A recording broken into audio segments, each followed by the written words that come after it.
Ah bon, ok.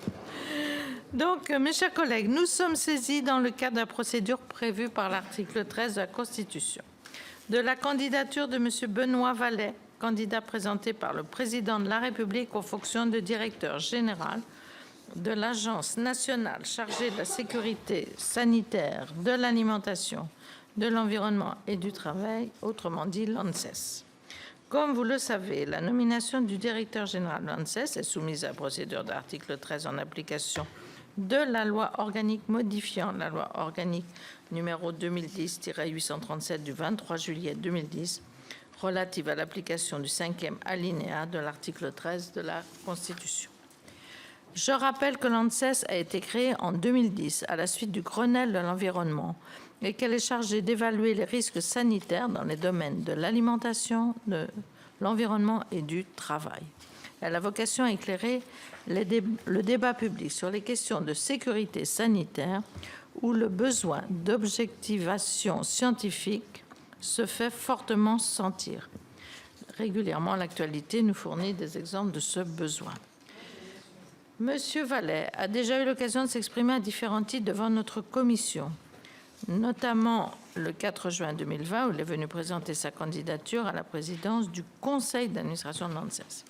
Nous avions alors abordé les perspectives que vous souhaitiez tracer pour l'agence, votre conception de ses relations avec la tutelle, dans laquelle pas moins de 5 directions générales sont impliquées, et le partage des responsabilités entre les ministères et les agences sanitaires dans le contexte de la crise sanitaire.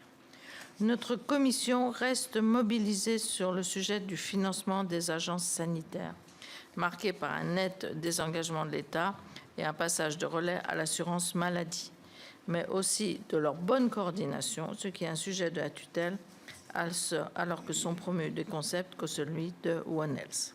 Je rappelle que cette nomination ne peut intervenir qu'après audition devant les commissions compétentes de l'Assemblée nationale et du Sénat. Cette audition est publique, elle sera suivie d'un vote qui se déroulera à bulletin secret. Les délégations de vote ne sont pas autorisées, le dépouillement doit être effectué simultanément à l'Assemblée nationale. En vertu du 5e alinéa de l'article 13 de la Constitution, le président de la République ne pourrait procéder à cette nomination si l'addition des votes exprimés dans les deux commissions représentait au total au moins 3/5 des suffrages exprimés. Monsieur Vallet, je vous laisse la parole. Merci beaucoup, Madame la Présidente, Madame la rapporteure, Mesdames les sénatrices, Messieurs les sénateurs. Je suis évidemment tout à fait à la fois heureux mais aussi impressionné d'être devant vous en cette fin de matinée pour la nomination à la direction générale de l'ANSES. Je me permettrai de vous rappeler assez brièvement ce qu'est l'ANSES. Je ne doute pas que les sénateurs que vous êtes et sénatrices connaissez bien, mais juste pour rappeler les quelques points cruciaux, notamment que cette agence est assez jeune puisqu'elle a 12 ans. Elle regroupe sur 16 sites du territoire national près de 1400 agents, donc c'est une très très grosse agence, 9 laboratoires de recherche et surtout, il ne faut pas l'oublier, 800 experts extérieurs qui constituent finalement une partie de la connaissance pour l'expertise et l'évaluation des risques. La première mission de cette agence est d'apporter aux décideurs publics des repères scientifiques et des recommandations. Donc ce n'est pas elle qui prend les décisions de politique publique, qui vise à mieux protéger la santé humaine contre les risques de l'alimentation, l'environnement ou le travail, mais aussi ceux qui affectent la santé des animaux et des plantes. C'est pour ça qu'il a été indiqué que cette agence était de fait une agence One Health. Elle est aussi une agence interministérielle, puisqu'en réalité, cette agence relève des 5 ministères qui ont été cités par Madame la Présidente. Les travaux de l'ANSES alimentent l'élaboration de nombreuses dispositions législatives et réglementaires et peuvent aider les pouvoirs publics à décider des mesures de gestion dans leurs différents champs de compétences. L'ANSES intervient également comme opérateur et financeur de la recherche publique. J'évoquais les 9 laboratoires. C'est un point très important aussi de source de connaissances, d'agilité de l'expertise, puisqu'il y a une perméabilité entre ces sites de recherche et les sujets d'expertise pour l'évaluation des risques que l'agence doit maîtriser. Elle coordonne différents dispositifs de vigilance, notamment la toxicovigilance qui s'appuie sur les centres antipoisons, c'est un élément qui est en règle générale assez oublié, ou la phytopharmacovigilance depuis 2015, ou encore la nutrivigilance. Elle assure des missions de surveillance et d'alerte sur les risques émergents ou récurrents, et de fait, elle s'adapte pour être mobile et répondre à ces risques émergents ou réitérés. On peut penser par exemple à la grippe aviaire, évidemment. L'ANSES assure également un rôle essentiel en matière de sécurité sanitaire en garantissant la qualité des analyses officielles, donc elle est aussi d'une certaine manière certificatrice en santé animale, en santé des plantes et en sécurité des aliments, à l'instar des laboratoires nationaux de référence qui interviennent en santé humaine. Il a enfin été confié à l'agence l'examen des demandes de mise sur le marché pour plusieurs familles de produits réglementés à enjeux sanitaires spécifiques, évidemment les phytopharmaceutiques, les biocides et les médicaments vétérinaires. Pour terminer, l'ANSES participe aux travaux de nombreuses instances européennes et internationales, et ce sujet-là est évidemment très important aujourd'hui pour nous, puisque en réalité, elle travaille à la sécurité sanitaire des aliments, aux risques chimiques, à la santé et au bien-être animal, champ dans lequel elle exerce de nombreux mandats de laboratoires de référence, européens mais aussi internationaux, et qui donne évidemment à l'ANSES une place privilégiée au sein de l'Union européenne, où elle représente la France à la demande du gouvernement. On peut évoquer de façon tout à fait exemplaire le rôle de coordonnateur que l'ANSES s'est vu confier pour le très ambitieux partenariat européen pour l'évaluation des risques chimiques qui a été lancé lors de la présidence française de l'Union européenne en mai dernier. C'est un programme de 400 millions d'euros qui associe près de 200 partenaires de 28 pays et 3 agences européennes. C'est, je pense, typiquement l'exemple du rôle que l'ANSES doit prendre pour stimuler la recherche européenne et internationale, mais est aussi un influenceur de premier rang. Donc aujourd'hui, présent devant vous, c'est parce que je suis candidat à cette direction générale d'agence. Je pense que mon parcours, que je vais rappeler brièvement, répond aux compétences qui sont requises pour ce poste. Donc le fait que je sois médecin, formé à la recherche, avec un cursus de recherche que j'ai continué d'accomplir jusqu'à aujourd'hui, puisque j'encadre encore un universitaire pour une thèse, qui sera d'ailleurs soutenu en décembre, moyennant quoi j'abandonnerai ensuite ces fonctions de chercheur. J'ai managé plusieurs organisations de santé, le CHU de Lille, la Direction générale de la santé de 2013 à 2018, enfin fin 2017, et l'ARS des Hauts-de-France depuis 2020 jusqu'à aujourd'hui. J'ai contribué en 2016 en tant que directeur général de la santé à la mise en place des agences sanitaires, leur organisation, pas la création de ces agences, avec une fusion pour Santé publique France entre 3 opérateurs pour la veille et la surveillance épidémiologique de la population, donc au travers de la loi de 2016. Les produits et pratiques de santé avec l'Agence nationale de sécurité des médicaments, donc 2e pilier de ces agences, et un 3e pilier qui est l'évaluation scientifique des risques sanitaires nouveaux, notamment environnementaux, ou encore mal cernés avec l'ANSES. Donc ces 3 agences représentent la quintessence même de notre organisation de sécurité sanitaire et d'évaluation des risques. En tant que tutelle, j'ai pu saisir l'ANSES et apprécier la pertinence de ses réponses scientifiques, et j'ai participé à l'élaboration de son contrat d'objectifs et de performance pour 2018-2022. Je me suis engagé à l'époque aussi pour la déontologie et la prévention des conflits d'intérêts, ce qui constitue la première condition de la confiance dans la décision publique. Et on verra que pour l'ANSES, c'est un vrai sujet d'importance et que la déontologie y est suivie avec une extrême vigilance, et ce, au travers de la mise en place du site unique de déclaration publique d'intérêt dans le cadre de la loi 2016 dite Touraine pour la transparence sur les liens d'intérêt en santé. Je revendique aussi une expérience interministérielle pour avoir mis ensemble plusieurs ministères de telle sorte qu'on puisse réaliser des cadres et des politiques de santé publique structurants pour l'action de l'ANSES en particulier, notamment tout ce qui concerne l'antibiorésistance, la problématique du chlordécone, à l'époque avec le plan chlordécone 3, mais aussi le plan national santé-environnement 3 et le plan santé-travail 3. Enfin, et pour terminer sur ce parcours personnel, j'ai été membre du conseil exécutif de l'OMS de 2014 à 2017. J'ai été aussi acteur de la mise en place du chantier initial de l'Académie de l'OMS à Lyon en 2019. Puis ensuite, j'ai, au titre de la crise Covid, travaillé aux côtés du délégué interministériel à la stratégie nationale du déconfinement et comme directeur de l'ARS depuis octobre 2020. De fait, avec ces observations que j'ai pu accomplir dans ces fonctions, je me suis familiarisé avec cette vision plus globale et transversale de la santé, qui n'était pas celle de ma fonction initiale de médecin anesthésiste réanimateur. J'ai découvert beaucoup de choses en marchant, et ce, à l'échelle régionale, nationale ou mondiale, ce qui me semble être une vision qui parfaitement cohérente avec les missions de l'ANSES au titre d'une seule santé, c'est-à-dire One Health pour les anglo-saxons. Un point important, évidemment, qui a été souligné par Madame la Présidente, c'est que depuis 2020, en septembre 2020, donc un mois avant que je prenne mes fonctions de DG d'ARS Hauts-de-France, j'ai pris la présidence du conseil d'administration de l'ANSES. J'avais d'ailleurs demandé aux membres du conseil d'administration s'ils souhaitaient que je décline cette responsabilité qui, par analyse de la direction des affaires juridiques du ministère de la Santé, ne présentait pas de lien d'intérêt suffisamment probant pour en entraîner des conflits. Cette présidence étant non exécutive, mais elle m'a permis, cette présidence pendant 2 ans, de constater au travers d'un panorama très privilégié la qualité de son activité et les valeurs qui sont les siennes, ainsi que sa relation qu'elle porte de façon très attentive aux administrateurs, qu'ils représentent l'État, les organisations professionnelles et syndicales, les organisations de la société civile ou les personnels de l'ANSES et plus largement l'expression des attentes de notre société. Grâce à cette fonction, j'ai véritablement pu saisir le rôle de l'agence au travers des défis sanitaires qu'elle contribue à résoudre de façon quotidienne et appréhender ce qui me semble être les compétences requises pour cette direction générale. J'ai constaté que l'ANSES est une agence de référence dans le paysage français et européen, avec un périmètre de compétences parfaitement cohérent avec ce regard global transversal sur la santé qui constitue désormais la clé de voûte de lecture des questions de santé depuis la pandémie de Covid-19. C'est un sujet pour ce qu'il est, s'il en est aujourd'hui, des questions de prévention à travers des défis sanitaires qui sont liés à l'activité humaine sur notre planète.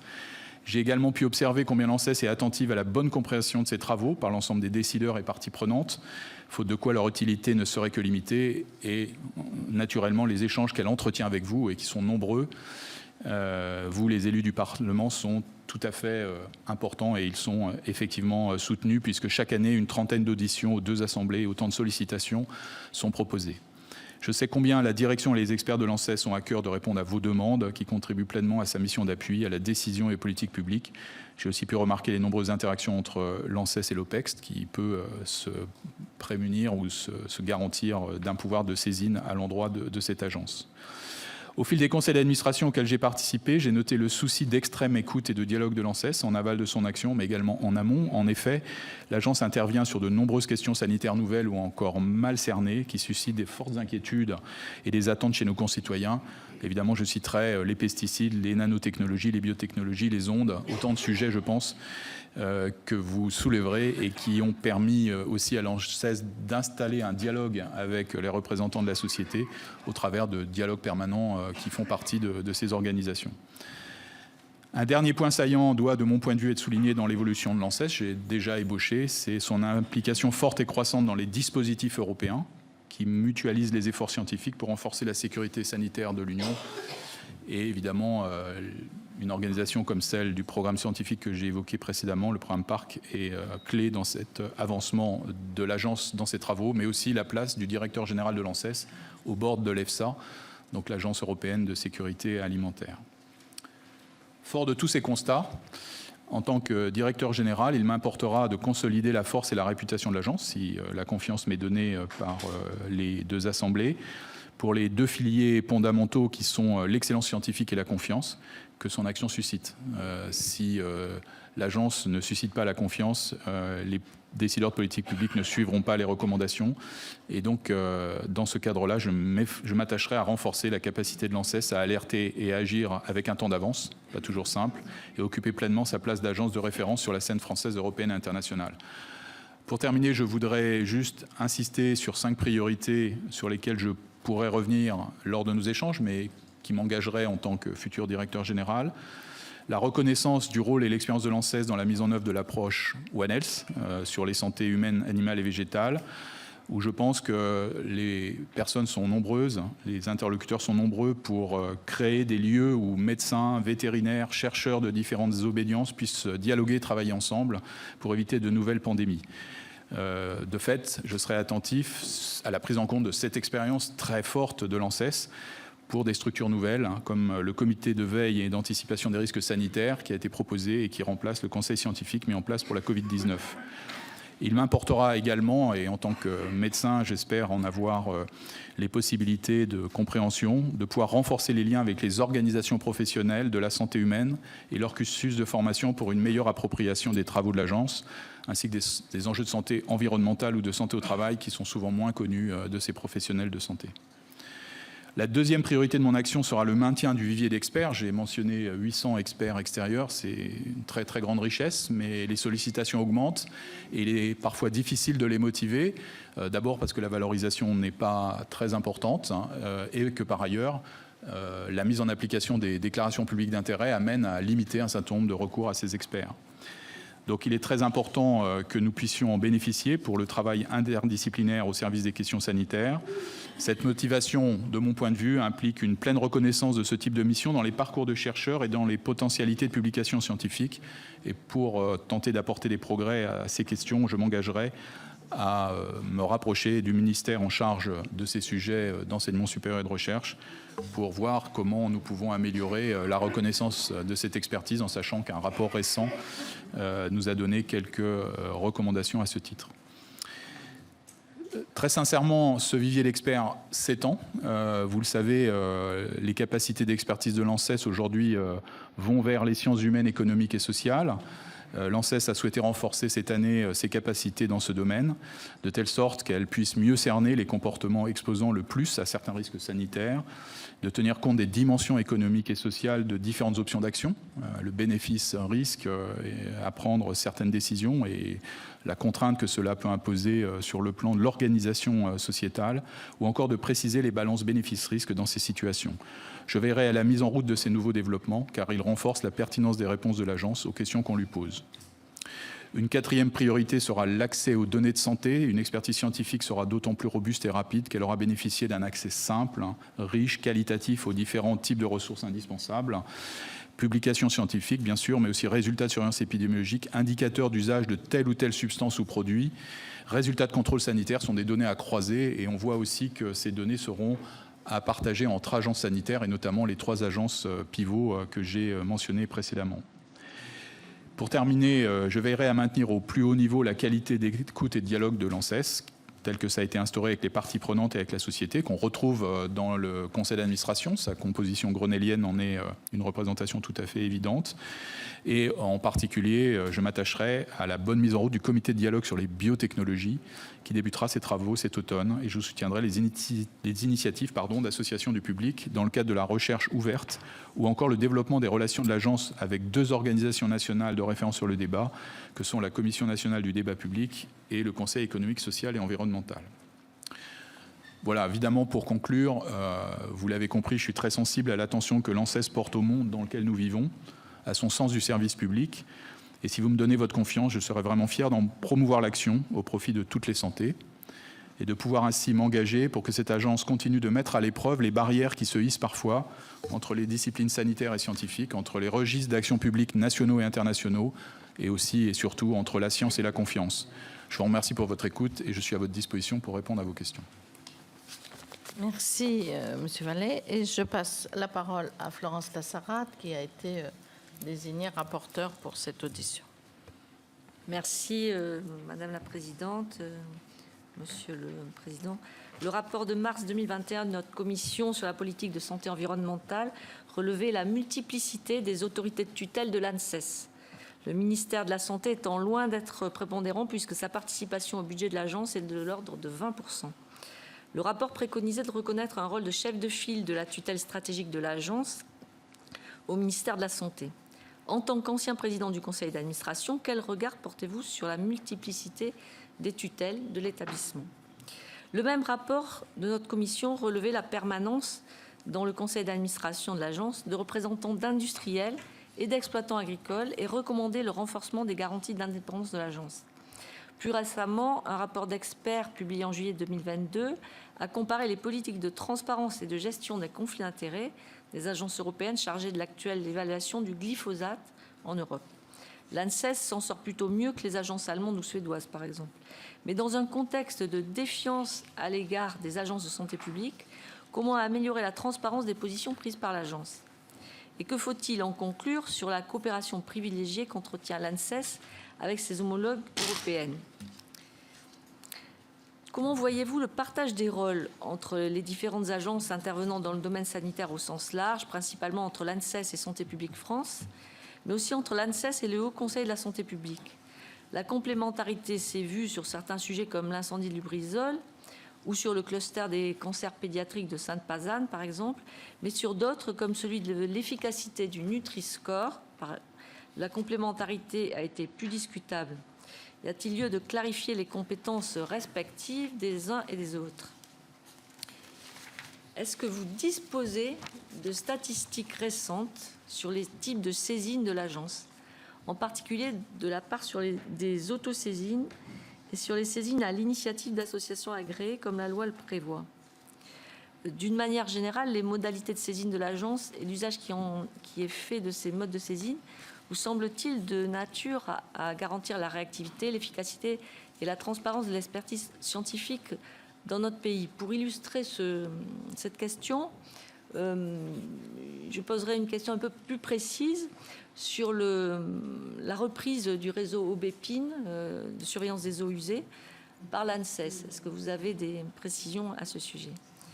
L'agence a-t-elle les moyens de répondre rapidement à des situations de crise ou d'urgence très localisées, par exemple en Outre-mer?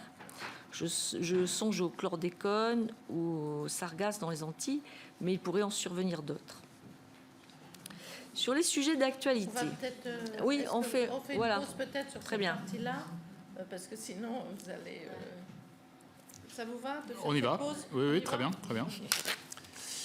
Alors, il y a des questions plus techniques, enfin plus précises sur des sujets d'actualité.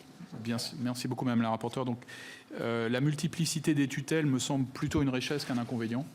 Donc ça, en tant qu'observateur au conseil d'administration, mais aussi en tant qu'ancien DGS, puisqu'en fait, elle recèle cette interministérialité qui est immédiate et ça permet des réponses croisées sur des sujets d'intérêt qui touchent à la fois, par exemple, la consommation et la répression des fraudes ou le contrôle de l'alimentation, ou des questions environnementales et des questions sanitaires humaines. Donc, et très souvent, évidemment, la santé humaine est au rendez-vous et vous avez évoqué effectivement ce que ce rapport indiquait, qui était de donner un chef de file santé à cette multiplicité des tutelles.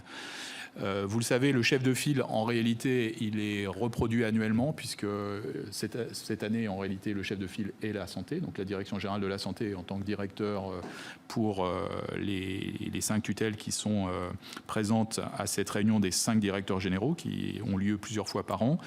Et d'année en année, c'est un autre ministère qui prend la relève, ce qui peut-être amène à partager aussi les responsabilités entre les différents ministères tutelles et notamment rediscuter, même si ça n'a pas été fait récemment, la participation de ministères moins impliqués, je pense notamment au ministère du Travail.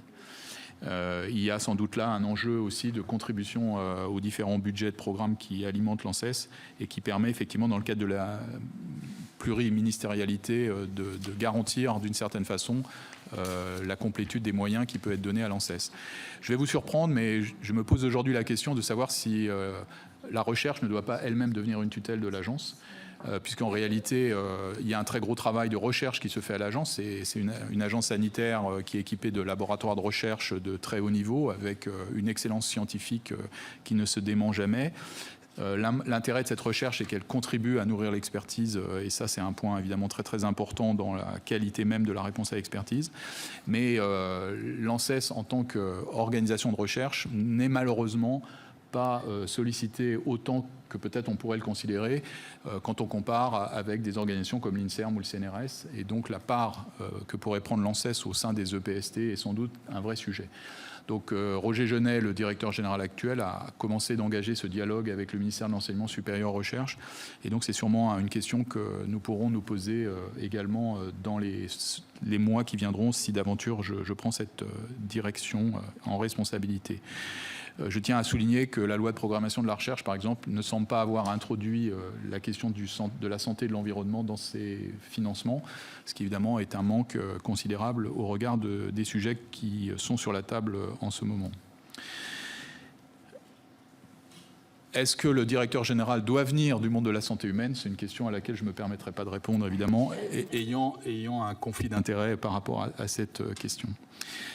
Vous avez raison, la défiance est un sujet récurrent et donc de fait, je pense que à la fois les règles de déontologie, c'est-à-dire la façon dont les déclarations publiques d'intérêt sont faites pour les différents experts qui participent, mais aussi pour les agents eux-mêmes et pour les membres du conseil d'administration, garantit autant que possible cette transparence. Elle n'est pas absolue puisque ces déclarations d'intérêt sont de niveau déclaratif. Pour la santé, on peut contrôler avec la base Transparence Santé que j'avais contribué à installer en 2016. Ce n'est pas le cas forcément avec tous les sujets d'intérêt. Et peut-être là, faudra-t-il renforcer aussi la façon dont la participation à un certain nombre d'organisations parties prenantes peut être plus transparente et prendre l'exemple sur le domaine de la santé dans ce contexte. Le comité de déontologie s'est réinstallé, il est à nouveau en ordre de marche. Il a fait récemment un certain nombre de retours d'avis pour l'ANSES. Parmi ceux-là, le fait qu'on puisse considérer des moyens substantiels de soutien à certaines organisations qui feraient qu'un expert en aurait bénéficié de façon indirecte et qu'aujourd'hui ça n'apparaisse pas dans les déclarations publiques d'intérêt qui sont demandées. Notamment évidemment des financements de recherche conséquents pour des organisations auxquelles cet expert appartient sans qu'il ait eu lui-même directement à en bénéficier. Le comité de déontologie ne peut pas être saisi aujourd'hui par des partenaires extérieurs, donc il peut être saisi au travers des membres qui constituent le conseil d'administration, la direction générale, mais voilà, ce sont aussi des représentants des sociétés civiles ou autres qui, de fait, n'appartiennent pas à l'ANSES. Les membres du conseil d'administration ne sont pas des agents de l'ANSES. Et donc, cette externalité est en partie proposée. S'il devait y avoir une évolution dans ce cadre de saisine du comité de déontologie, je pense que ça mérite sans doute d'être examiné. La complémentarité des agents, c'est un sujet qui m'a préoccupé beaucoup quand j'étais directeur général de la santé, puisque j'avais proposé d'installer dans la loi ce qu'on appelle le comité d'animation du système d'agence, qui notamment a organisé ces trois leviers essentiels en matière d'agence sanitaire pour les aides à la décision de politique publique. Ce CASA, donc, a été installé dans la loi et il avait, et il a toujours, un programme de travail qui favorise le rapprochement des agences, notamment l'ANSES et Santé publique France, ou l'ANSES et l'Agence du médicament, ou Santé publique France et l'Agence du médicament, mais aussi le Haut Conseil de santé publique qui en fait partie, mais aussi l'HAS qui est présente, même en tant qu'autorité indépendante, mais aussi, et c'est très intéressant, les directions tutelles qui participent aussi à ces débats d'idées. Alors, ils y viennent de façon récurrente, puisque ce CASA est organisé environ tous les 2 mois, mais ils y viennent aussi de façon hebdomadaire, puisqu'on l'oublie toujours, mais la sécurité sanitaire dans ce pays est organisée tous les mercredis matins avec l'ensemble des partenaires que je viens d'évoquer pour régler les questions d'urgence en matière de sécurité sanitaire. De ce point de vue-là, l'ANSES est une agence qui se mobilise sur les questions de crise, qui déporte d'ailleurs un certain nombre de ces professionnels vers les sujets d'actualité de crise, notamment les chercheurs, qui peuvent se retrouver à devoir assumer en urgence l'analyse virologique ou bactérienne qui peut être posée et en question notamment pour la santé animale, ce qui amène d'ailleurs à des permanences d'activités très lourdes pour ces acteurs et on peut ici les remercier puisqu'en réalité on ne parle pas d'eux quand on a des crises comme la crise de la grippe aviaire sur nos régions. Donc c'est une agence de crise, une agence qui se mobilise en période de crise et il est important évidemment de pouvoir le rappeler ici. La contribution de l'ANSES au Nutri-Score versus Santé publique France est en réalité assez convergente, même si au départ, le premier avis de l'ANSES, et j'étais assez sensible au dossier à ce moment-là, le premier avis de l'ANSES sur les dispositif d'affichage nutritionnel n'était pas très favorable, mais pour sans doute une raison importante, c'est que les dispositions qui avaient été proposées étaient surtout des résultats de laboratoire et n'avaient pas été examinées autant en vie réelle qu'on aurait pu le souhaiter. Et donc l'ANSES a émis son avis avant que l'expérimentation en vie réelle n'ait été faite en France. Et cette expérimentation en vie réelle, vous le savez, a été entourée de beaucoup de précautions, de vigilance en matière de réalisation dans le domaine scientifique et a donné lieu à la proposition du Nutri-Score comme étant l'affichage nutritionnel qui était le seul à même de changer les comportements d'achat des Français, qu'ils soient d'ailleurs issus de classes aisées ou non aisées. C'était un des points très importants de cette expérimentation en vie réelle qui s'est tenue au cours de l'année 2016. Aujourd'hui, La contribution de l'ANSES sur les travaux du Nutri-Score, elle est réelle puisque, vous le savez, la base de qualité des aliments est à l'ANSES, l'OCALI, et il y a un observatoire de la formulation de ces aliments qui s'appelle Sequal, et on regarde comment les formulations changent. Un des impacts importants du Nutri-Score, c'est la reformulation par les industriels avant qu'ils n'aient eu à afficher le Nutri-Score, puisqu'en réalité, quand ils s'engagent dans la démarche Nutri-Score, certains sans doute d'ailleurs pour des raisons de marketing, il faut le dire très sincèrement, en contrepartie, ils sont obligés d'afficher tous leurs produits, et c'est comme ça que vous avez des produits affichés rouges qui sont diffusés, et parfois même avec des publicités, ce qui est assez intéressant. La reformulation, c'est un point très important, puisqu'effectivement, elle a été conséquente. Un certain nombre d'éléments d'évaluation du Nutri-Score seront d'ailleurs disséminés dans le domaine public prochainement, de telle sorte qu'on regarde si ce dispositif a porté les actions qu'il était supposé apporter. Maintenant, on peut se le dire également, le Nutri-Score ne résume pas à lui tout seul une politique nutritionnelle. Il a aussi un certain nombre de fragilités. Et si on prend l'exemple que vous avez tous en tête, j'imagine, des contaminants dans l'alimentation, le Nutri-Score n'en parle pas. Et il peut vous engager à manger plus de salades et que vous puissiez vous trouver avec des salades qui sont malheureusement avec un certain nombre de contaminants. Donc on voit que tout dispositif comporte ses faiblesses, mais qu'il a au moins de façon indirecte, impacter la qualité nutritionnelle aujourd'hui dans notre pays, même si ceci doit continuer d'être grandement évalué. Pour ce qui est des saisines, elles viennent principalement de nos autorités gouvernementales, donc des tutelles. Elles sont nombreuses, plusieurs centaines chaque année, mais évidemment, une partie de ces saisines viennent d'associations qui formulent des demandes. Par exemple, il y en a eu de formulées sur les sols artificiels des terrains de sport, sur des sujets attenant à l'utilisation d'un certain nombre de produits par les consommateurs. Donc, il n'y a pas une exclusivité, même sur le pourcentage est plutôt faible ou trop modeste, puisqu'il est de l'ordre de 10%. Et donc, il y a certainement à favoriser le dialogue avec la société civile et la possibilité pour celles et ceux qui veulent faire des signes de pouvoir le faire. L'OPEXT, vous le savez, a cette capacité et donc peut travailler et le fait avec nous pour pouvoir déposer des saisines. Je termine sur l'Aubépine. Donc c'est un réseau très intéressant puisque c'est d'abord un travail de recherche qui a permis de regarder dans les eaux usées la présence de la Covid et avec un niveau de relation assez net entre la présence et la circulation du virus et l'augmentation dans les eaux usées de ce virus. Aujourd'hui, il est pérennisé et avec des points de surveillance qui sont peu nombreux alors qu'ils ont été plus nombreux pendant la crise Covid. Mais la méthodologie est acquise et le travail joint avec Santé publique France se fait puisque les résultats sont affichés sur le site de Santé publique France. C'est sans doute un outil d'alerte pour la récurrence de la Covid qui sera d'intérêt. Je pense qu'aujourd'hui, tout le monde reste suffisamment enclin à utiliser les tests qui sont sincèrement plus efficaces en matière de renseignement sur la circulation virale que ne le peut être un dispositif, même s'il était diffus sur le sol national, puisqu'on ne pourra pas forcément l'avoir présent en tout point du territoire. Mais dans un moment où peut-être le Covid s'éloignera beaucoup de nos préoccupations, le fait de suivre, comme d'autres éléments dans les eaux usées,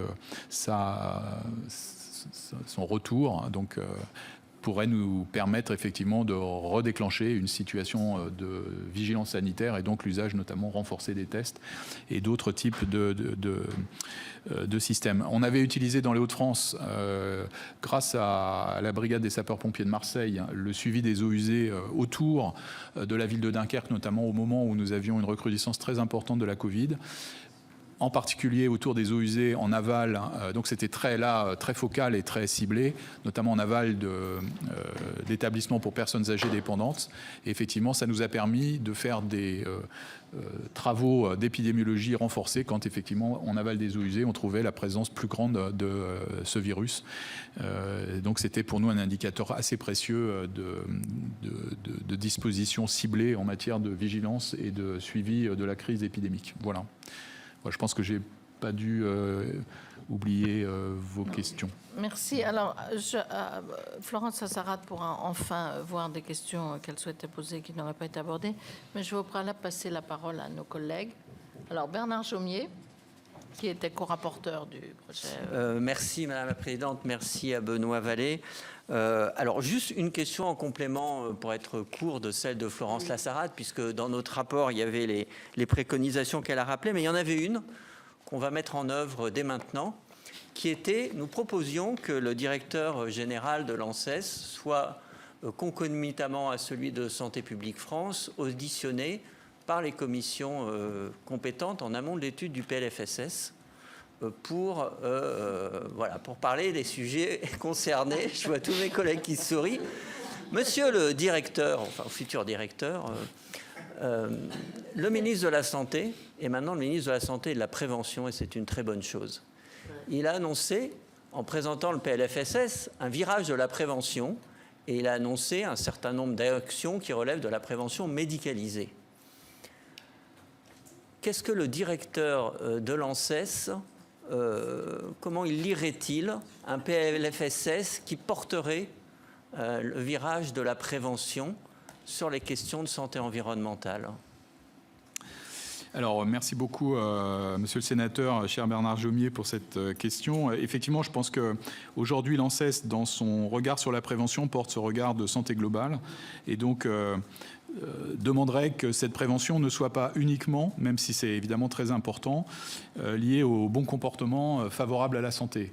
C'est sans doute une vision de la prévention qui est importante et qui reste à accomplir dans notre pays, et notamment que les professionnels du soin s'emparent de ces questions de santé plus avant. On est resté assez timide encore dans la formation sur ces questions de prévention, même si le service sanitaire avait l'ambition de permettre à chaque professionnel de santé, médecins, infirmières, kinés, sages-femmes, etc., pharmaciens, de partager ce sujet d'un temps de formation à la prévention.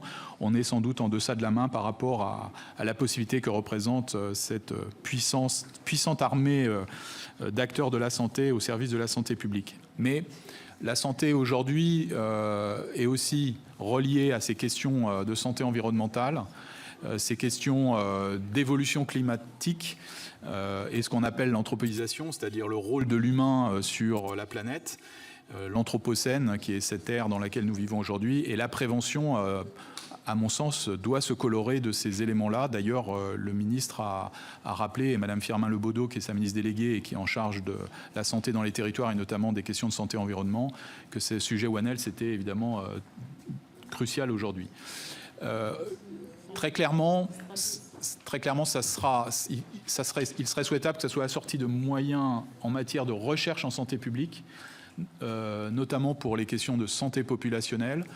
Je cite toujours le programme hospitalier de recherche clinique qui date de 1993, c'est-à-dire qu'il a 30 ans, il a donné des résultats considérables en matière de comparaison des pratiques professionnelles, mais aussi des soins proposés pour les Français. Et en santé populationnelle, nous n'avons pas aujourd'hui l'équivalent. Donc il serait intéressant de pouvoir déclencher à l'occasion d'un PLFSS un vrai programme de recherche en santé publique qui comporterait les questions de santé environnementale, puisque je l'ai dit, et c'est un élément que Roger Genet a signalé à la nouvelle ministre de la Recherche et de l'Enseignement supérieur, Mme Retailleau, c'est que la loi de programmation de la recherche ne porte pas assez fortement cette question de la santé-environnement. Voilà, pour essayer de répondre à vos questions. C'est un sujet complexe où les regards de Santé publique France et de l'ANSES sont certainement intéressants, et une audition des deux directeurs généraux me semble de bonne loi. Si je peux me permettre, évidemment. Très bien. Alors, on va prendre les 4 questions suivantes. Victoire Jasmin, Alain Milon, Xavier Iacovelli et Katia Porsopoli. Victoire Jasmin. Oui, merci beaucoup, Madame la Présidente. Merci aussi, Monsieur le directeur, futur directeur peut-être, on sent. Je voudrais revenir. Alors, vous avez parlé des virus, en fait, des maladies, des risques émergents. Et moi, je vais venir sur les virus. Il y a des bactéries émergentes, il y a de nouvelles maladies liées aussi aux mutations, à la fois des virus, des bactéries et d'autres. Alors, je voudrais aussi savoir si vous travaillez beaucoup avec les collectivités. Pourquoi? Parce que je ne sais pas de quels moyens vous disposez pour pour les territoires d'outre-mer et de façon singulière pour la Guadeloupe, parce que je suis de la Guadeloupe. Mais j'aurais souhaité savoir, pour les actions de contrôle, est-ce que vous avez des moyens suffisants pour permettre, en tout cas, vous avez évoqué la prévention suite aux différentes questions qui ont été posées préalablement, mais il y a un véritable travail à faire, notamment sur l'absence de contrôle, parce que de plus en plus, on voit qu'il y a des personnes qui conditionnent eux-mêmes un certain nombre de produits. Ça peut être des jus, ça peut être un certain nombre de produits alimentaires qui sont vendus sur la voie publique. Alors, avec les collectivités qui donnent probablement des autorisations pour la vente publique, pas forcément non plus, parce que c'est un peu n'importe quoi. Et il n'y a pas forcément le respect des règles et des normes en matière de sécurité alimentaire, en matière d'hygiène. Et là, ça peut avoir des conséquences concernant les toxines et infections alimentaires. Et de plus en plus, on voit qu'il y a, là c'est réel, des problèmes par rapport à l'eau, par exemple. Pour mon territoire, l'analyse de l'eau, la consommation de l'eau, la qualité de l'eau. Donc, il faudrait qu'il y ait une certaine cohérence et surtout des contrôles. Alors, il y a des contrôles sanitaires, certains contrôles faits par l'ARS, mais je voudrais savoir si, en matière de contrôle des personnes qui sont sur la voie publique, par exemple, et des produits qui sont vendus, y compris sur Internet, est-ce que vous avez la main? Est-ce que vous souciez, ou bien en tout cas, vous avez l'intention de travailler également sur ces produits qui échappent probablement à certains contrôles et au problème de la concurrence déloyale par rapport à certains produits qui pourraient s'apparenter à des produits médicaux également. Et la dernière chose, je voudrais également attirer l'attention aussi sur les autorisations de vente de certains produits également.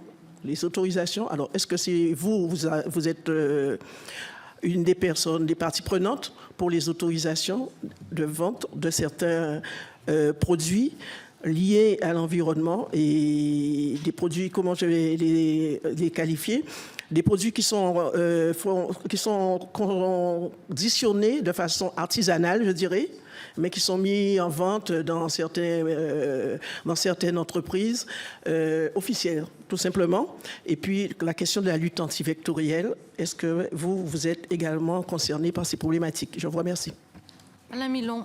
Oui, merci Madame la Présidente. Monsieur Vallée, nous avons eu l'occasion de travailler ensemble quelques fois et je pense, sans vouloir ici influencer la décision de mes collègues, que votre nomination au poste de directeur général est une bonne chose pour l'ANSES. Cela dit, vous l'avez dit, c'est une agence de référence et personne ne devrait remettre en cause la pertinence de ces recommandations.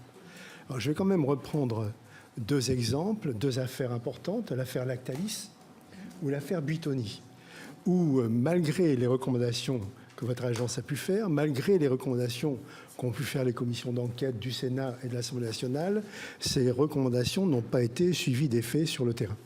Alors je voudrais vous poser une question toute bête et toute simple. Comment comptez-vous faire pour que les recommandations que vous mettez en place soient appliquées sur le terrain? Question claire. Xavier Iacovelli.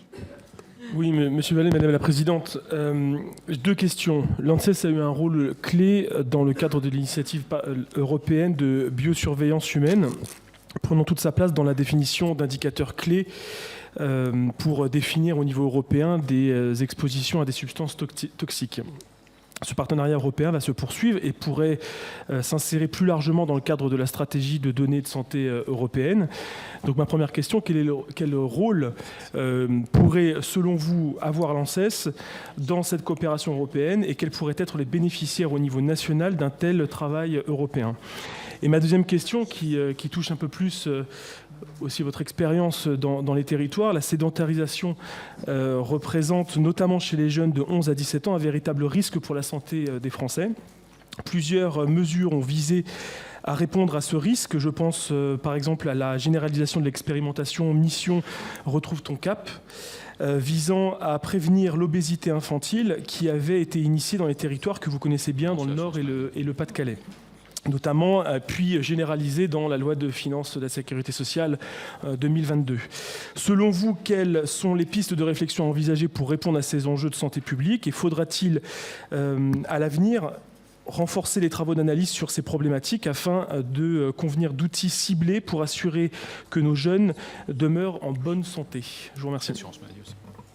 Et Et pour terminer, Cathy Apourceau-Poly. Merci beaucoup, Monsieur Vallée.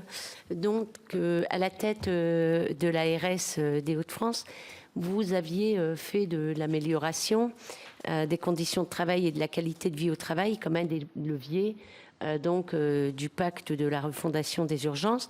Quelles sont donc vos intentions en la matière s'agissant des personnels travaillant à l'hôpital, d'une part, et pour les salariés de manière générale, d'autre part? Ensuite, j'aimerais vous poser une deuxième question. Chaque année, dans les Hauts-de-France, plus de 32 000 cas de cancer sont diagnostiqués et plus de 15 000 décès, soit 3 décès sur 10. Et ceux-ci sont attribués évidemment à cette maladie. La région Hauts-de-France est la première région métropolitaine en termes de mortalité pour cancer. Forte de votre expérience, quelles mesures envisagez-vous pour améliorer la prévention et l'accès au dépistage et l'amélioration de la qualité de vie et l'accès aux soins? Puis j'ai juste une troisième petite question en termes de matière de sécurité environnementale. La question de la qualité de l'eau est devenue un sujet, nous le savons, particulièrement sensible et ça a été évoqué par plusieurs collègues. La période de grande sécheresse rencontrée depuis le printemps dans notre pays, cumulée à l'appel de la sobriété énergétique, nécessite des contrôles de la qualité de l'eau donc renforcés. Ce contrôle assuré par des laboratoires agréés par l'ARS nécessite-t-il une mise à jour de ces critères et de ces exigences? Je vous remercie. Voilà, je laisse répondre et ensuite Florence, si je veux compléter quelques questions. Merci beaucoup. Je vais peut-être commencer par Madame Apourceau-Poly, notamment sur la question des cancers évitables et la part que pourraient prendre les questions de santé et environnement sur ces sujets. Évidemment, le sujet des cancers évitables ne peut pas être simplement lié au comportement de santé. Ça revient à ce que j'indiquais tout à l'heure. Les comportements favorables à la santé sont importants, mais aujourd'hui, la prévention passe aussi par les questions de santé et d'environnement. Quoi qu'il en soit, ce travail de territorialisation finalement de la prévention vis-à-vis des cancers évitables, mais aussi de la meilleure coordination de l'offre de soins et un travail qui est typiquement aux mains des agences régionales de santé. Nous avons d'ailleurs installé notre feuille de route cancer il y a quelques jours pour 10 ans et avec évidemment au devant de la scène ces questions propres à l'amélioration des comportements de santé. Nous avons ainsi envisagé dans ce cadre-là de renforcer la campagne anti-tabac puisque 30% de prévalence reste le chiffre probablement auquel nous allons assister lorsque Santé publique France nous redonnera l'état de la prévalence du tabagisme dans notre pays. La crise Covid certainement va nous amener quelques mauvaises surprises. Mais aussi la lutte contre le surpoids, puisqu'en réalité le surpoids est associé également à une augmentation du risque de cancer, comme il était d'ailleurs comme un facteur de risque linéairement rattaché par rapport à la question des maladies infectieuses et notamment de la Covid. Les personnels des urgences et l'impact sur leurs conditions de vie de travail n'est pas vraiment le sujet de l'ANSES. Une question qui avait pu se poser à un moment donné, mais je ne l'ai pas vu revenir, était celle de la Covid comme une maladie professionnelle, mais pour l'instant, l'ANSES n'a pas été saisie dans ce cadre-là. Et il est vrai que les conditions finalement de contamination par la Covid étaient beaucoup plus renseignées comme étant des facteurs extérieurs que des facteurs intra-hospitaliers, donc propres à l'exercice du soin. En tout cas, les travaux qui ont été menés dans ce cadre ont souvent montré que c'était plutôt à l'extérieur que les personnels se contaminaient, puisque au niveau de leur activité professionnelle, ils portaient les équipements de protection. La qualité de l'eau, et vous avez tous évidemment été sensibilisés par la question des métabolites de pesticides, notamment en Hauts-de-France, qui est l'héritage de la chloridazone utilisée pendant 40 ans pour la culture betteravière intensive. La qualité de l'eau est un sujet effectivement d'autant plus sensible qu'une partie de la solution pour ces questions de contamination, c'est la dilution et donc l'interconnexion entre les unités de distribution, et que la sécheresse évidemment coupe un peu les moyens par rapport à ces possibilités de dilution, même si elles restent faisables. Et actuellement, alors que nous nous approchons pour certaines communes d'un niveau de 3 microgrammes par litre, qui est le niveau qui a été retenu par les autorités sanitaires pour prononcer la restriction de consommation, nous gardons encore la possibilité d'un certain nombre de solutions avant de pouvoir appliquer, après une campagne de surveillance renforcée au cours de l'été, la consommation de l'eau au robinet pour quelques centaines d'habitants des Hauts-de-France. Donc le sujet, évidemment, est très important. Là aussi, où la dynamique européenne de l'ANSES est certainement à souligner, c'est qu'on a besoin d'harmonisation dans ces domaines. Les pesticides ont été utilisés depuis des dizaines d'années en quantité parfois très importante, mais évidemment pas qu'en France, dans tous les pays européens, parfois avec des produits qui ne sont pas strictement les mêmes, mais avec des substances mères qui sont similaires. Et donc il y a sûrement une logique à définir au-delà de la limite de qualité qui est aujourd'hui une norme européenne et qui s'impose comme une norme environnementale, la limite de qualité de 0,1 microgramme par litre pour les métabolites. Il y a certainement intérêt à définir des normes d'action et de gestion de l'eau lorsque ces valeurs de limite de qualité sont dépassées et que les métabolites peuvent être jugés pertinents. Je rappelle ici qu'aujourd'hui, les métabolites de la chloridazone sont jugés pertinents par défaut et donc on n'a aucune idée d'un niveau quel qu'il soit, et je reviendrai là-dessus, de la dangerosité qu'il représente. Donc c'est un principe de précaution excessif qui a été mis en place. Quand je dis excessif, je veux dire par là que la valeur de 3 microgrammes par litre qui a été choisie, qui est la valeur choisie en Allemagne aussi, n'est pas assortie en Allemagne de restriction de la consommation d'eau. Donc c'est vraiment un souhait de protection très important qui a été choisi par les autorités sanitaires dans ce pays. Donc l'ANSES peut contribuer au travers de sa dynamique européenne à favoriser l'établissement de Vmax, donc de valeurs sanitaires maximales ou de valeurs d'exposition qui puissent être de niveau européen. Ça apporte aussi un certain nombre d'éléments d'information sur les questions de biosurveillance, puisque la biosurveillance aujourd'hui, vous le savez, et finalement la possibilité de renseigner la question de l'exposome qui a été introduite dans la loi de 2016, qui est la somme des expositions tout au cours d'une vie, que ce soit des expositions liées à des mauvais comportements de santé ou à des bons comportements de santé, ou à des questions de santé environnementale. Vous savez qu'il y a des cohortes en France qui sont à la croisée des travaux de Santé publique France et de l'ANSES, notamment l'étude Esteban, et qui renseigne sur un certain nombre de présences de ce qu'on peut appeler des contaminants, des métaux lourds ou des produits comme les pesticides, et la relation qu'il peut y avoir avec des manifestations cliniques et des maladies. Et c'est dans ce cadre de travaux que nous aurons sans doute la possibilité de serrer de plus près la question des perturbateurs endocriniens et de la définition qui peut leur être donnée.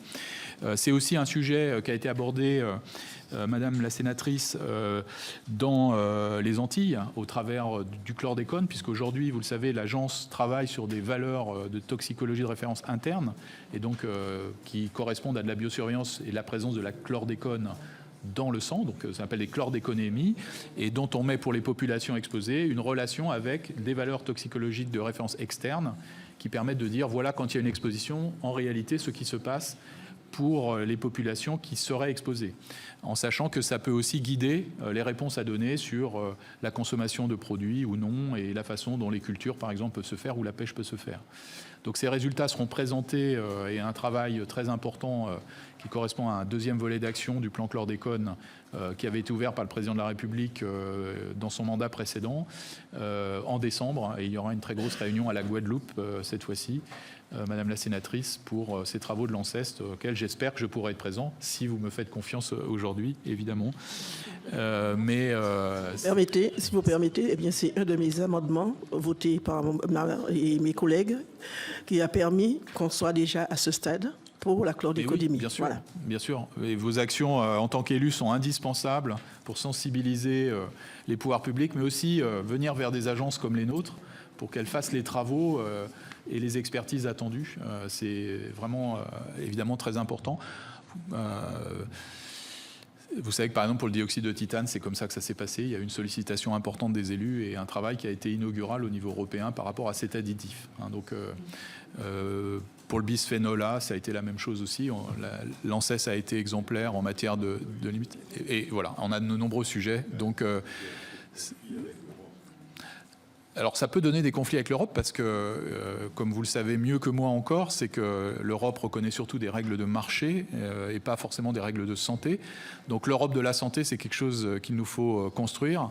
Et très certainement, l'ANSES est un contributeur important pour ce leadership qu'elle représente et donc la capacité d'influence qu'elle peut avoir au niveau européen et la possibilité effectivement de faire évoluer un certain nombre de décisions et de normes et de reconnaissance de dangerosité de produits par sa présence et en particulier par une présence objective avec des résultats scientifiques comme elle le fait dans le cadre du projet sur le projet PARC, donc est le projet d'évaluation des risques chimiques au niveau européen. Donc ce programme qui est doté d'une somme de 400 millions d'euros et pour laquelle l'ANSES est leader. Je pense que je veux aussi parler des autorisations que donne l'agence, donc qui est en complément. Voilà, alors les contrôles sur les questions d'alimentation ou de médicaments ne sont pas du domaine d'expertise de l'ANSES en tant que tel, mais plutôt de la direction de la consommation et de la répression des fraudes, ou pour les médicaments de la part de l'ANSM. Par contre, effectivement, des produits de type artisanaux, relatifs par exemple à des conditions d'engrais ou d'utilisation environnementale en soutien de culture ou autre, qui serait repéré par l'ANSES pourrait valoir des travaux d'évaluation du risque et ensuite des mesures de gestion qui seraient prises par les ministères en charge, donc le ministère en particulier qui est porté par la Direction générale de la consommation et de la répression des fraudes notamment. On travaille aussi beaucoup avec les consommateurs pour repérer des produits qui présenteraient des risques et qui se présenteraient parfois comme des produits alternatifs, des produits bons pour l'environnement et qui ne le sont pas nécessairement.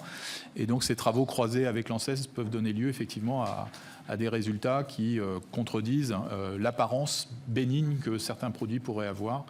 Vous savez que ça a été le cas d'un certain nombre d'essences présentées comme bonnes pour la santé et qui ne présentaient pas forcément toutes les conditions de sécurité voulues. Les autorisations, donc le travail de l'ANSES est surtout sur la phytopharmaceutique, sur les médicaments vétérinaires et sur les biocides, en sachant que pour les biocides, tous ne passent pas encore aujourd'hui par des autorisations de mise sur marché et que donc là, il y a un travail de repérage et d'anticipation qui doit être fait par l'agence en relais des autorisations de niveau européen quand elles existent. Pour les phytopharmaceutiques, la substance active principale est évaluée au niveau européen, dans le cadre des règlements européens, et ensuite sa déclinaison en produits incorporant ces substances actives est faite au niveau national par l'ANSES, donc au titre de ces autorisations de mise sur marché. Je crois qu'il est important de rappeler ici que la vigilance de l'ANSES sur ces autorisations de mise sur marché est d'autant plus grande que l'expertise de l'ANSES s'exerce sur les questions d'évaluation de risque par rapport à un certain nombre de ces produits. Et donc, elle est peut-être mieux à même de limiter l'utilisation de ces produits, ce qu'elle a fait d'ailleurs au cours des années passées, puisque beaucoup d'autorisations ont été retirées, de telle sorte qu'effectivement, elle puisse le mieux possible libérer des produits dans des temporalités limitées. Les produits sont donnés pour des périodes limitées, exposant le moins possible la santé des personnes lorsqu'ils sont utilisés.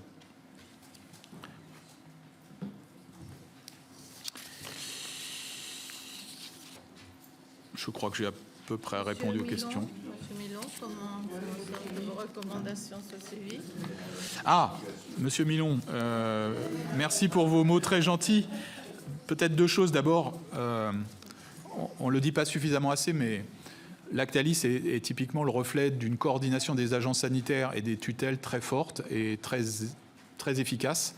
Vous savez que Lactalis, puisque c'était fin 2017, j'étais encore directeur de la santé, a été un travail qui joignait les centres de référence, notamment sur la salmonelle, à Pasteur, qui ont reçu quelques échantillons de salmonelle venus de médecins pédiatres qui avaient identifié des syndromes liés probablement à des consommations chez des nouveau-nés et des nourrissons, et que l'identification similaire, donc une salmonelle de même génotype dans ces différents prélèvements, diffus au niveau national, a laissé penser qu'une source commune était en responsabilité.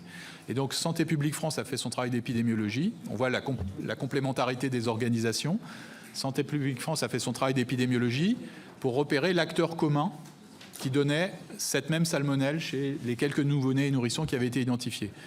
Et ils ont trouvé effectivement la production Lactalis, de lait Lactalis à Craon, en Mayenne, avec la salmonelle qui a été retrouvée sur le site, avec les services vétérinaires, et donc le ministère de l'Agriculture et l'ANSES travaillant sur cette référence de salmonelle et le croisement avec les travaux en santé humaine et le laboratoire de référence de Pasteur. Ce qui a déclenché effectivement le travail de la direction de la consommation et de la répression des fraudes pour arrêter l'activité de l'usine de Mayenne et donc l'usine de Craon. Donc Lactalis est le résultat d'une efficacité des services croisés de l'État au service de la santé et de la protection des personnes. Butonis a été une situation un peu identique. Le point que je voudrais faire par rapport à ces deux situations, et là où peut-être, non pas l'ANSES, mais effectivement les autorités de tutelle peuvent peut-être renforcer leur demande de contrôle, c'est les autotests que font les industriels et dont la connaissance qui est faite au niveau des autorités sanitaires n'est pas toujours pleinement réalisée, puisque c'est à leur discrétion de fournir ou pas les résultats de ces autotests. Donc je pense que c'est sur ce point-là où on peut sans doute faire croître le suivi et la qualité des organisations industrielles. Bien, Florence Lassaran me dit qu'elle a une question très courte à laquelle vous répondrez de façon très courte aussi. Oui, vous dites que vous voulez améliorer et amplifier les travaux de recherche, mais on a analysé que le budget de l'agence consacre au financement de la recherche ne s'élève qu'à 6 millions d'euros. Ça semble une force de frappe assez légère pour améliorer la connaissance sur certains sujets complexes. Le rapport de la Commission sur la santé environnementale, toujours le même, regrettait que les équipes de recherche ne soient guère accompagnées pour agréger leurs efforts et répondre à des appels d'offres européens, par exemple. Est-ce que vous comptez y remédier et comment ? Alors évidemment, j'ai fait un plaidoyer sur l'importance de développer des programmes de recherche en santé publique au sens le plus large, y compris donc en incluant la question de santé-environnement. Les financements de recherche qui sont affichés sont ceux que l'ANSES obtient pour ses laboratoires, notamment en répondant à des appels à projets, plus une partie de financement, et notamment pour les réorganisations de laboratoires, pour permettre la rénovation d'un certain nombre d'entre eux. Vous savez qu'il y a un très gros travail qui a été fait, et on peut remercier aussi les collectivités territoriales qui ont participé à cet effort de rénovation à hauteur d'environ 35 millions d'euros pour les laboratoires de Lyon, donc qui croisent ceux de l'ANSES et ceux de la NSM. Donc les financements de recherche ne se limitent pas simplement aux millions que vous avez indiqués. Par ailleurs, l'ANSES est aussi promoteur de recherche, c'est-à-dire qu'elle donne la possibilité d'induire de la recherche avec les ministères de tutelle pour des laboratoires qui se tournent vers les questions de santé-environnement. Et enfin, elle participe elle-même à la réponse aux appels à projets de recherche européens, et son taux de réussite est plutôt très bon puisqu'elle réussit environ 28% des candidatures qu'elle porte dans ces appels à projets de recherche européens. Le projet PARC en tant que tel est un projet massif puisque lui, c'est une somme de 400 millions d'euros qui est aujourd'hui en route. Même si elle réunit plusieurs pays investigateurs, la coordination que faite par l'ANSES sur ces risques chimiques, un risque très pertinent par rapport à ces questions de santé-environnement, montre que l'agilité de l'ANSES et de la recherche sur ce sujet est grand. Pour autant, et je l'ai aussi référencé, je pense qu'une intervention et des échanges avec le ministère de la Recherche aujourd'hui s'imposent. Ils ont été initiés de façon très importante par Roger Genet dans le cadre de l'installation du programme national de recherche enseignement, santé, environnement, travail. Mais c'est vraiment un des sujets sur lesquels je serai présent dès que la nomination sera faite et dès que effectivement le caractère favorable de votre vote aura été délivré ou non. Merci, Monsieur Vallée. Nous allons vous raccompagner parce qu'il va falloir que l'on passe au vote et il n'y a pas de procuration possible. Donc, merci, Madame je remercie mes collègues de rester pour ce vote qui sera assez rapide. Merci beaucoup. Merci.